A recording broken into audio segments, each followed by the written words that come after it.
뉴욕 허드슨강에 가면 이 강물과 바닷물이 맞닿는 지점이 있다고 합니다. 이 바닷물과 민물이 만나는 그 지점을 솔트 라인, 즉 소금 라인이라고 하는데요. 이 바닷물은 염분이 있어서 짜죠. 그러나 민물은 염분이 없습니다. 바닷물은 마실 수 없지만 민물은 마실 수가 있죠. 물은 물이지만 같은 물이 아닌 것입니다. 이 솔트 라인은 고정적이지 않고 유동적입니다. 여름 장마철에 비가 많이 오면 강물의 양이 많아지면서 그 물의 힘이 커져서 솔트 라인이 저 멀리 밖에까지 형성되는 것을 볼 수가 있습니다. 그러나 가뭄으로 인해서 물의 양이 적게 되면 이 강의 힘이 약해져서 바닷물이 강 안쪽까지 들어와 이 솔트 라인이 형성되게 됩니다. 여러분, 우리 그리스도인에게도 영적인 솔트 라인이 있습니다.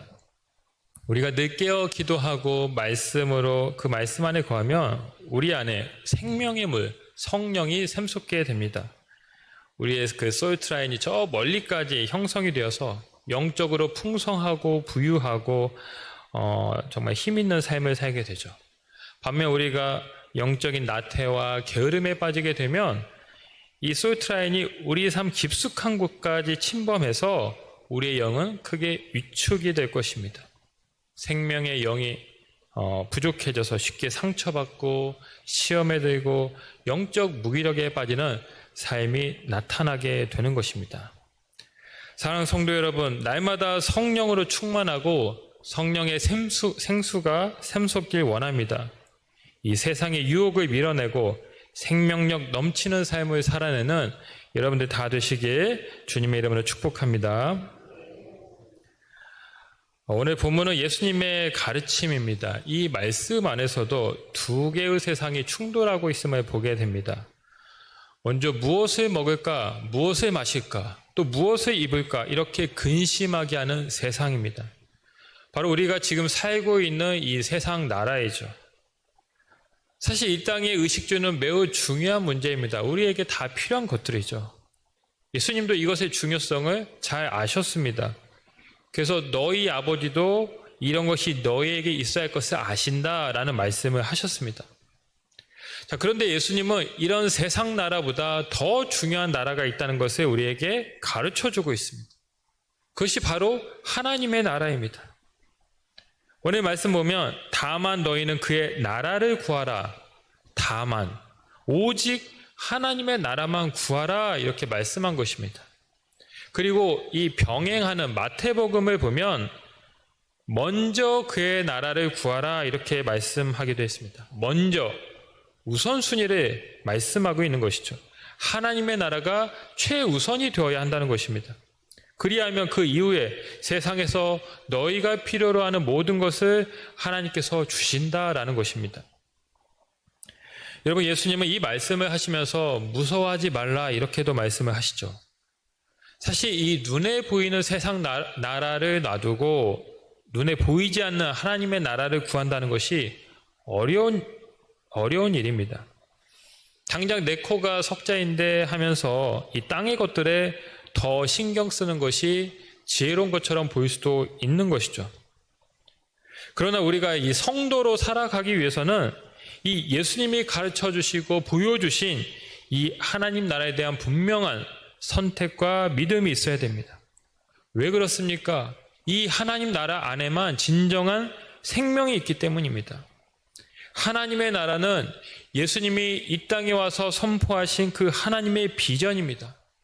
이 땅의 모든 교회가 추구해야 될 소망인 것입니다.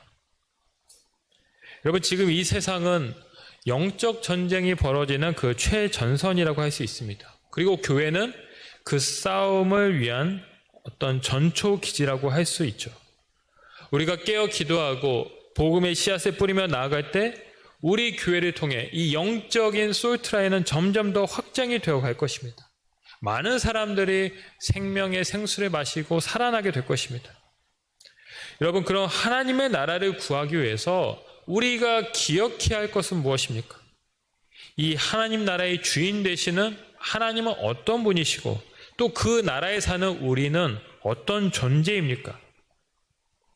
먼저 오늘 32절 말씀을 보면 예수님께서 그 하나님 나라를 구하는 제자들을 향해서 이렇게 말씀하십니다. 적은 무리여, 적은 무리여. 이 부분의 공동 번역은 내 어린 양떼들아 이렇게 번역했습니다. 그리고 영어 성경을 보면 little flock 이렇게 또 표현했습니다. 이 flock이란 단어는 양무리라는 뜻입니다. 즉 다시 말해서 하나님은 우리의 목자가 되시고 우리는 그분의 양이라는 것을 말씀하고 있는 것입니다. 여러분, 우리가 양을 연상할 때 떠오르는 많은 단어가 있죠. 순진하고 착하고 귀엽고 뭐 이런 여러 단어가 있습니다.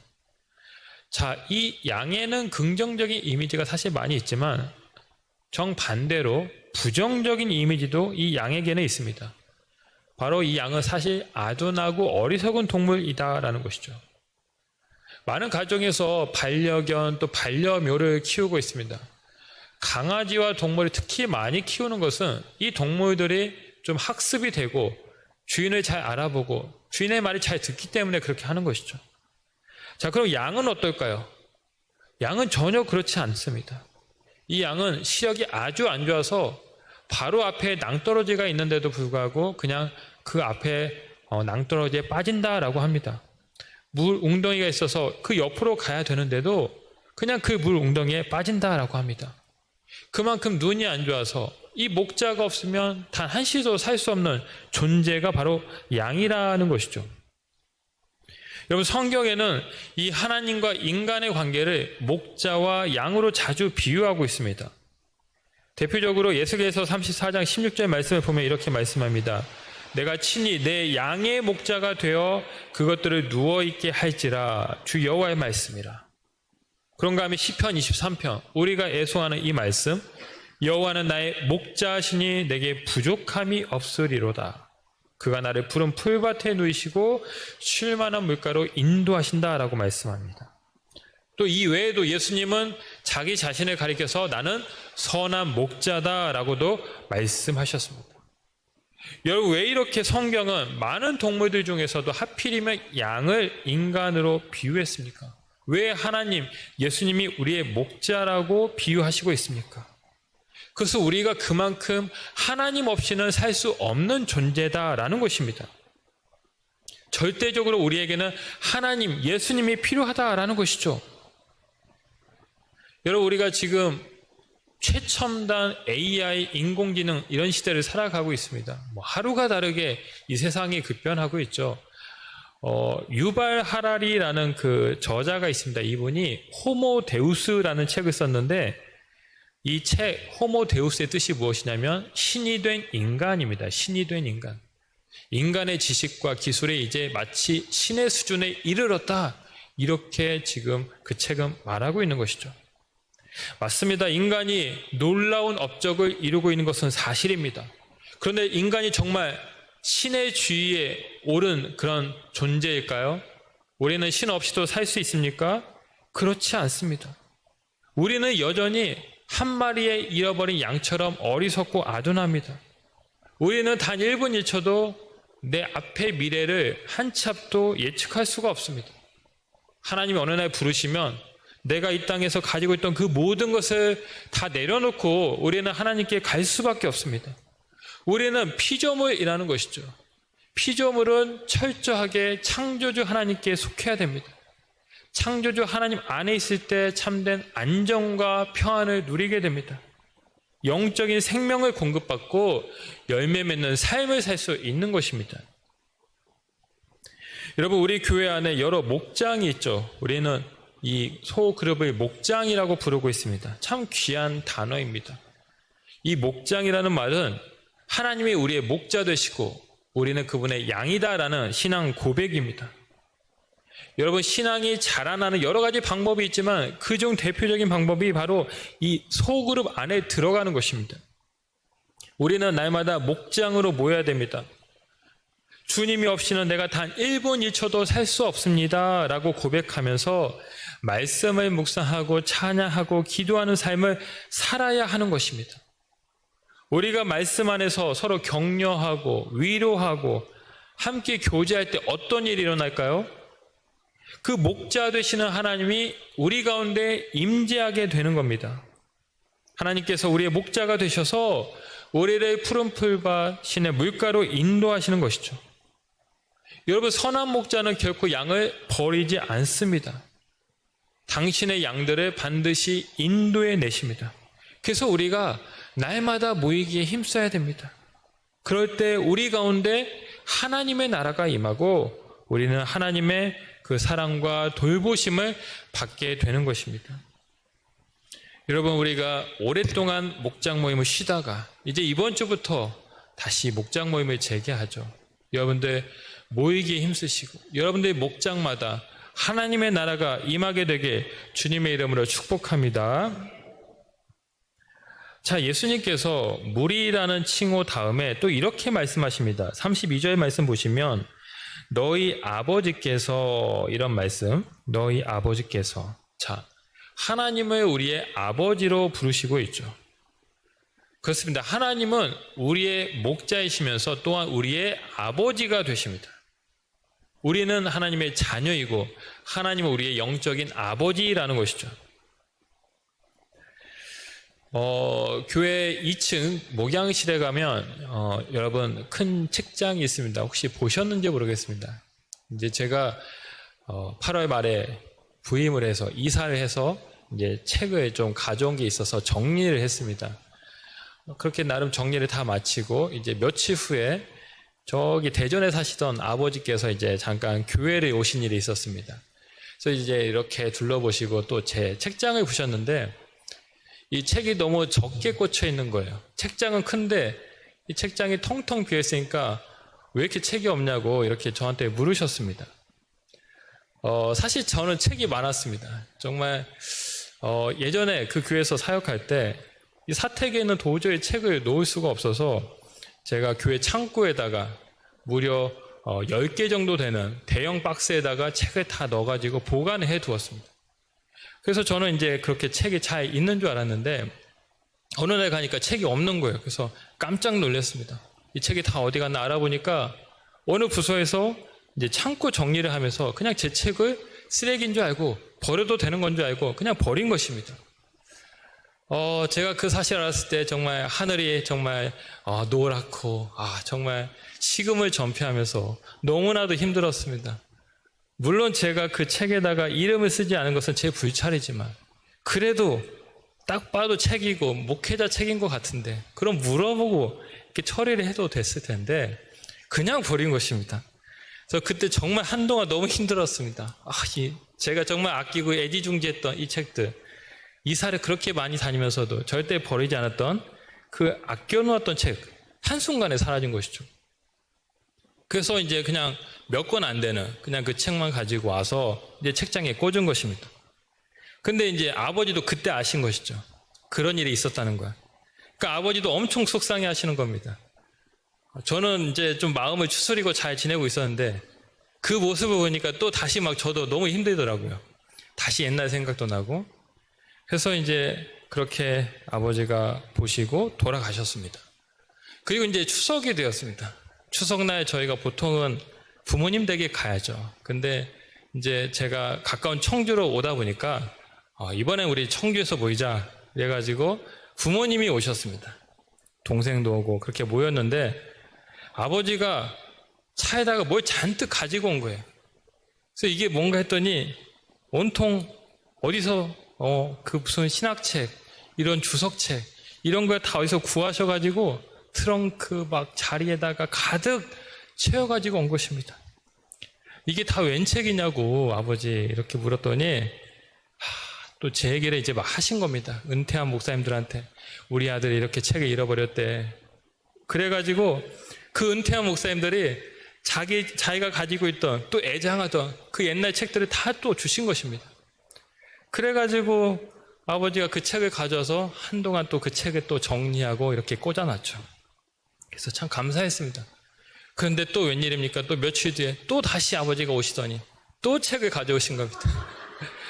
또 어디서 또 책을 수소문해 와가지고 참 어디서 그렇게 오래된 책을 또 자해도 찾아오셨는지. 그래가지고 또 책을 꽂고, 이제 제발 그만 가져오시라고. 이제 충분하다고. 근데 또 한 번 와야 된답니다. 예. 또 한 번 줄 때가 있다고, 또 한 번 온다고 지금 약속을 해놓고 있습니다. 제가 참 그래도 젊은 목사 아닙니까? 근데 아마 제 책장 가보시면 깜짝 놀랄 겁니다. 무슨 중고 서점이 아닌가 싶을 정도로 정말 그 때 묻은 오래된 책들이 가득 쌓여 있습니다. 목사는 책이 많아야 돼. 이게 저희 아버지의 지론이시거든요. 그래가지고 어쨌든 감사하게 받았는데 제가 그때 깨달았습니다. 참 아버지가 아들을 많이 사랑하시는구나. 이 부족한 아들 목회 잘하라고 이렇게 책을 여기저기서 참 힘들게 얼마나 공수하셨을까, 그런 생각이 들었습니다. 여러분, 우리 아버지들 얼마나 많은 희생을 하며 지금까지 살아오셨습니까? 정말 자녀를 위해서, 이 가정을 위해서 얼마나 많은 애를 쓰셨습니까? 또 이 나라 이렇게 발전하고 또 부유할 수 있도록 얼마나 많은 피땀을 흘리셨습니까? 아버지의 희생, 우리가 다 정말 잘 알죠. 우리가 그것을 인정하고 너무 감사하게 생각합니다. 여러분, 우리 하나님은 어떤 아버지이실까요? 이 세상의 아버지도 우리에게 이렇게 좋지만 하나님은 정말 완전하시고 완벽하시고 우리의 필요를 잘 아셔서 공급하시는 그런 참 아버지라는 것입니다. 예수님이 주기도문을 가르쳐 주시면서 이렇게 말씀하셨습니다. 너희는 이렇게 기도하라. 하늘에 계신 우리 아버지여. 이 하나님은 예수님의 아버지일 뿐만 아니라 오늘 우리의 아버지라는 것입니다. 우리가 기도할 때 그 하나님께서 우리의 아버지가 되셔서 우리의 기도를 들으시고 응답하신다 말씀한 것입니다. 여러분, 앞서 이 목자가 모성적인, 하나님의 그 모성적인 사랑을 나타낸다면 이 아버지는 그 하나님의 부성적인 사랑, 하나님의 그 부성적 사랑을 보여주고 있습니다. 사랑하는 성도 여러분, 하나님이 우리의 영적인 아버지가 되시고 우리는 하나님의 사랑받는 자녀임을 믿으시기 바랍니다. 자, 하나님 우리의 목자, 또 아버지가 되시는데 또 하나님은 어떤 분이실까요? 오늘 32절 보시면 계속해서 말씀합니다. 아버지께서 그의 나라를 우리에게 주신다라고 말씀하시죠. 그 나라를 너희에게 주시기를. 여러분, 무엇을 준다는 것은 그것의 주인이라는 말이죠. 내가 무엇을 소유했기 때문에 그것을 내가 남에게 줄 수 있는 것입니다. 내가 소유하지 않고 내 것이 아닌데 남한테 그것을 줄 수는 없습니다. 자, 하나님의 나라를 우리에게 준다는 것은 무슨 말입니까? 이 나라의 주인이 하나님이라는 것이죠. 이 나라의 왕이 하나님이라는 것입니다. 하나님이 우리의 왕이 되시고 우리는 그분의 백성이라는 말입니다. 그래서 우리가 이 하나님의 나라를 우리가 상속받고 그 나라 가운데 살아가는 자들이다라는 것이죠. 여러분, 이 나라, 하나님의 나라, 이 개념을 우리가 좀 알 필요가 있는데요. 이 나라, 이 세상 나라를 보면 3요소가 있습니다. 나라를 구성하는 3요소. 국민과 땅과 주권이죠. 옛날 일제강점기 시절에 우리는 땅도 있고 백성도 있었지만 주권이 없었습니다. 그래서 그때 당시 우리나라는 독립국가라고 말할 수가 없었죠. 자, 그럼 이 하나님 나라에도 3요소가 있느냐? 있습니다. 바로 하나님의 백성과 땅과 그리고 주권입니다. 자, 이 하나님 나라의 주권은 누구에게 있을까요? 주권의 소유가 어디에 있느냐에 따라서 그 나라의 성격이 결정되죠. 민족에게, 국민에게 있으면 민주국가, 어떤 독재자에게 있으면 독재 국가입니다. 자, 이 하나님 나라의 주권은 어디에 있을까요? 하나님에게 있습니다. 하나님이 이 나라를 다스리시고 통치하십니다. 그래서 우리가 이 땅을 살아가면서 하나님의 나라를 세운다는 것은 바로 하나님이 이 나라의 주인이 되시고 하나님이 지금도 이 세상 만물을 통치하신다는 것을 우리가 인정하고 고백하는 것입니다. 하나님의 통치하심이 세상 곳곳에 우리 가정과 직장과 모든 관계 영역 가운데 온전하게 하나님의 통치가 이루어질 수 있도록 노력하는 것, 이게 우리가 하나님의 나라를 위해 살아가는 것입니다. 지금 우크라이나와 러시아가 계속 전쟁 중에 있습니다. 벌써 2년이 넘어가고 있죠. 왜 이렇게 두 나라가 지리한 싸움을 이어가고 있습니까? 수만 명의 병사들이 매일같이 죽어가고 있는데 이유는 결국 따지고 보면 영토 분쟁이죠. 서로 그 땅을 차지하기 위해서, 그 땅의 주도권을 갖기 위해서 양보하지 않고 계속 다투다 보니까 이렇게 전쟁이 끝나지 않고 있는 것이죠. 여러분, 이것이 세상의 원리입니다. 이 세상 나라는 물리적인 힘과 어떤 능력으로 유지가 됩니다. 그래서 더 많은 나라들이 막대한 예산을 지출하면서 군비를 증가하기 위해 애를 쓰고 있습니다. 군비가 늘어나면 그것이 곧 그 나라의 무력이 또 강해지고 그 나라의 힘을 또한 나타내는 것이기 때문에 그렇게 하고 있는 것이죠. 자, 그러나 우리 하나님 나라는 어떻게 운영이 되는 것일까요? 어떤 힘과 무력으로 이루어지는 것이 절대 아닙니다. 샬롬, 하나님의 온전한 평화로 이루어지고 완성이 되는 곳입니다. 예수님이 이 땅에 오셨습니다. 나귀를 타고 오셨습니다. 하나님이신 그분이 가장 작고 연약한 그 동물 나귀를 타고 오신 이유가 무엇입니까? 예수님은 평화의 왕으로 오신 것입니다. 예수님은 이 땅에 사는 동안 그 어떤 무력을 사용하지 않으시고 평화롭게 말씀을 전하시고 병자를 고치시고 귀신을 내쫓으시면서 하나님의 나라를 우리 가운데 보여주셨습니다.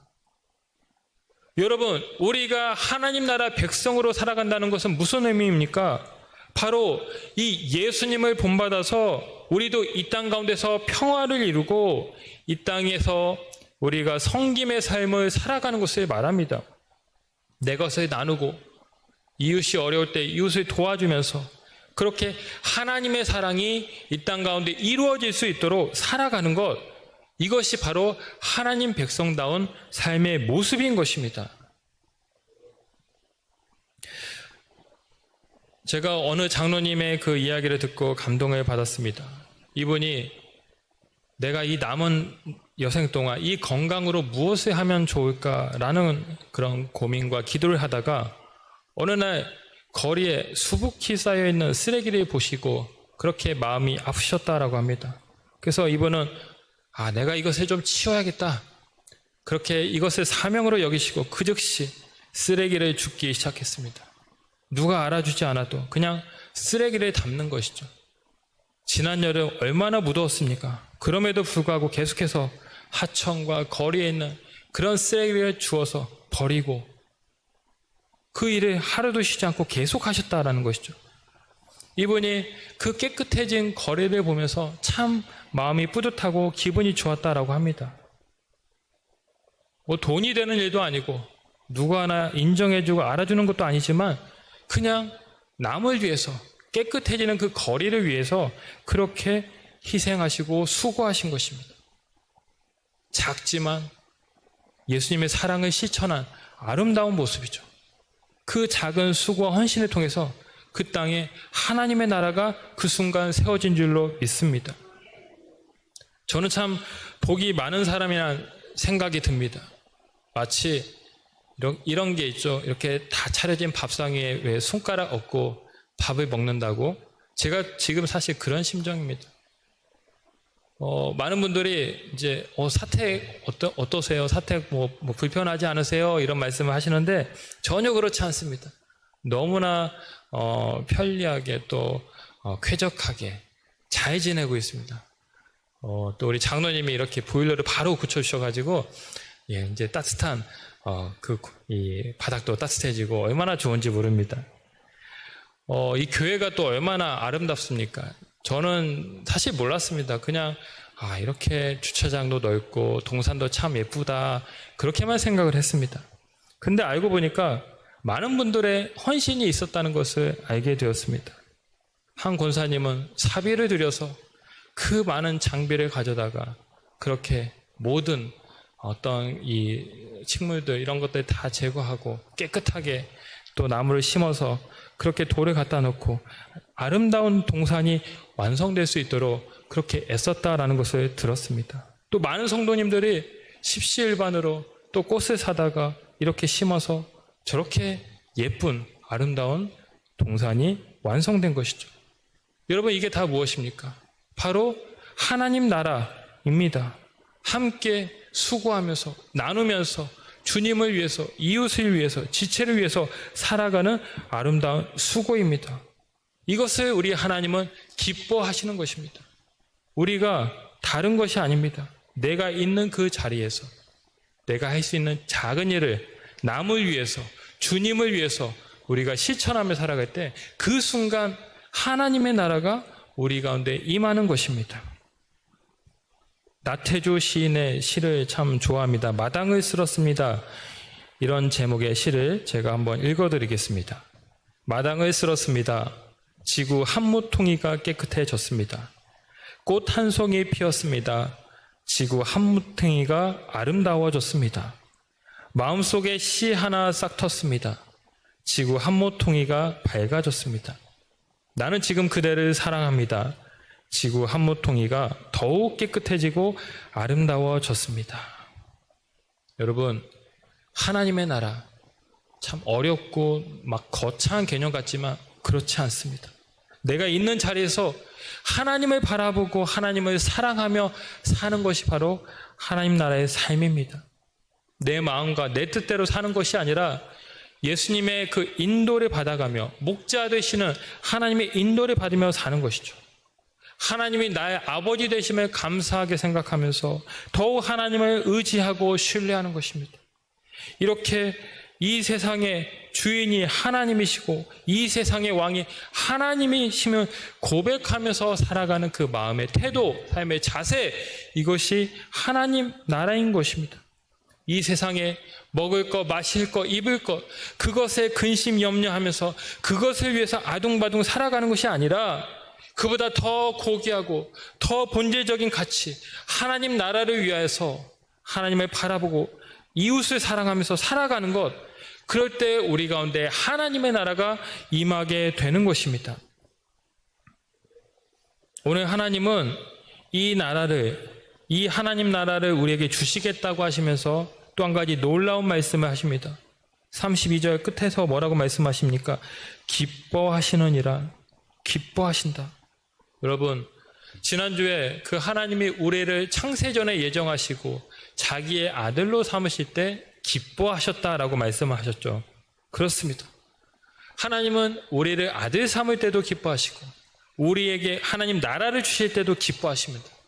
즉 우리를 향한 하나님의 마음은 이렇게 언제나 사랑이고 기쁨입니다. 늘 우리를 바라보시는 그 마음은 기쁨이라는 것이죠.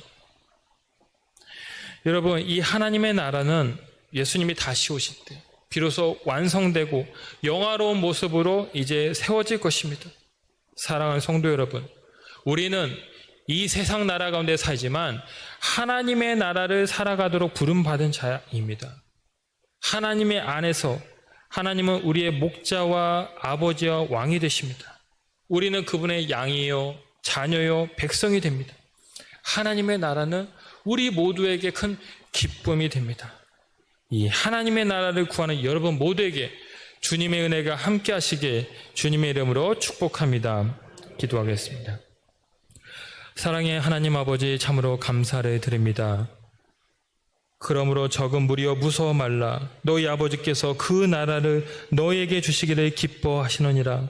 아버지 하나님, 우리 가운데 하나님의 나라를 허락하시고 그 나라를 우리에게 허락하셔서 하나님의 백성으로, 하나님의 자녀로, 하나님의 양으로 살 수 있도록 인도하여 주신 것 감사를 드립니다. 하나님, 먹을 것, 마실 것, 입을 것 중요하지만 그러나 하나님의 나라를 먼저 구하며 살아갈 때 하나님이 이 모든 것을 우리에게 더하여 주신다라고 말씀하셨사오니 아버지, 언제나 주님을 내 삶의 최고의 가치로 보시고 주님을 더 우선시하면서 주님을 사랑하고 이웃을 사랑하면서 살아가는 우리 모두가 되게 하여 주시옵소서. 그래서 우리의 작은 그 헌신과 발걸음을 통해서 우리 땅 가운데 하나님의 나라가 아름답게 세워지는 귀한 역사가 있게 하여 주시옵소서. 감사드리며 예수님의 이름으로 기도하옵나이다. 아멘.